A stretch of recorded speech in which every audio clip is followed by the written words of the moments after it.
ചെമ്പനീർ പൂവിന്റെ പുതിയ എപ്പിസോഡിൽ സംഭവിച്ചത് ആരും പ്രതീക്ഷിക്കാത്ത വലിയ ട്വിസ്റ്റുകളാണ്. ചന്ദ്രമതിയുടെ കുതന്ത്രം അവൾക്കെതിരെ തന്നെ തിരിച്ചടിക്കുന്ന കാഴ്ചയാണ് ഇന്നത്തെ എപ്പിസോഡിന്റെ പ്രധാന ഹൈലൈറ്റ്. കഥ തുടങ്ങുന്നത് ശ്രുതി ഒരു ജ്യോത്സ്യന്റെ അടുത്ത് പോയി ശക്തിയുള്ള ഒരു ഏലസ് വാങ്ങിക്കുന്നതോടെയാണ്.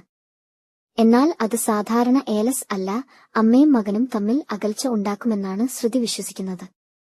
ചന്ദ്രമതിയെയും സുധിയെയും വേർപെടുത്തുക എന്നതാണ് അവളുടെ ലക്ഷ്യം. ഈ ഏലസ് കൈമാറാൻ ശ്രുതി ഭാമയെ സമീപിക്കുന്നു.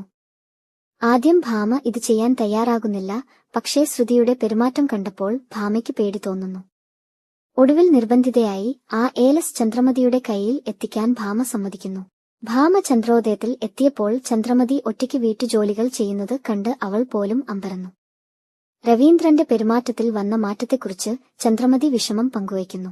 അതിനിടയിലാണ് ഭാമ ക്ഷേത്രത്തിൽ നിന്ന് ലഭിച്ച ശക്തിയുള്ള ഏലസ് എന്ന പേരിൽ ശ്രുതി നൽകിയ ഏലസ് ചന്ദ്രമതിക്ക് കൈമാറുന്നത്. സന്തോഷത്തോടെ അത് സ്വീകരിച്ച ചന്ദ്രമതി മുമ്പ് വാങ്ങിയ മറ്റൊരു ഏലസിനൊപ്പം പൂജാമുറിയിൽ വയ്ക്കാൻ പോകുന്നു. പക്ഷേ അവിടെ എത്തിയപ്പോൾ വലിയ ഞെട്ടൽ. മുമ്പ് സൂക്ഷിച്ചിരുന്ന ഏലസ് കാണാതായി. ഭയന്ന ചന്ദ്രമതി വീട്ടുകാരോടൊപ്പം തിരച്ചിൽ തുടങ്ങുന്നു. അപ്പോഴാണ് സച്ചി എത്തി ഒരു വലിയ സത്യം വെളിപ്പെടുത്തുന്നത്. പൂജാമുറിയിൽ കണ്ട ഏലസ് താൻ രവീന്ദ്രന്റെ കയ്യിൽ കെട്ടിയെന്നാണ് അവൻ പറയുന്നത്.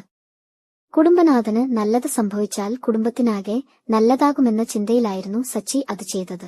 ഇത് കേട്ടതോടെ ചന്ദ്രമതിയുടെ ലോകം തകർന്നു.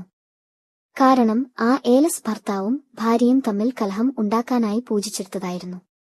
രവീന്ദ്രൻ പെട്ടെന്ന് ദേഷ്യം വന്നതിന്റെ യഥാർത്ഥ കാരണം അവൾക്ക് അപ്പോൾ മനസ്സിലായി. ചന്ദ്രമതി രവീന്ദ്രനോട് ഏലസ് അഴിക്കാൻ അപേക്ഷിച്ചെങ്കിലും അദ്ദേഹം അതിന് തയ്യാറായില്ല. ഇതോടെ സംശയത്തിലായ സച്ചി ഭാമയോട് സത്യം ചോദ്യം ചെയ്യുന്നു. അവസാനം സമ്മർദ്ദം താങ്ങാനാകാതെ ഭാമ സത്യം തുറന്നു പറയുന്നു.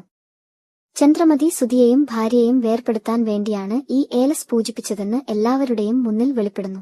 ഈ സത്യം കേട്ട രവീന്ദ്രൻ ശക്തമായി പ്രതികരിക്കുന്നു. ഉടൻ തന്നെ ഏലസ് പൊട്ടിച്ചെറിഞ്ഞ് ചന്ദ്രമതിയെ രൂക്ഷമായി ശാസിക്കുകയും ഇത്തരത്തിലുള്ള അന്ധവിശ്വാസങ്ങളും കുതന്ത്രങ്ങളും ഇനി വീട്ടിൽ അനുവദിക്കില്ലെന്ന് മുന്നറിയിപ്പ് നൽകുകയും ചെയ്യുന്നു.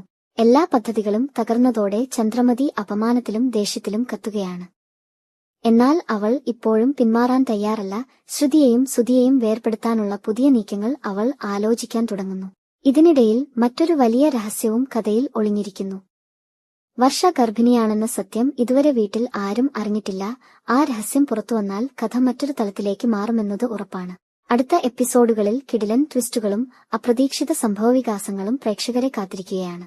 ഈ വീഡിയോ ഇഷ്ടമായെങ്കിൽ ലൈക്ക് ചെയ്യൂ, കമന്റ് ചെയ്യൂ. കൂടാതെ ഇത്തരത്തിലുള്ള എല്ലാ സീരിയൽ അപ്ഡേറ്റുകളും ലഭിക്കാൻ ചാനൽ സബ്സ്ക്രൈബ് ചെയ്യാനും മറക്കരുത്.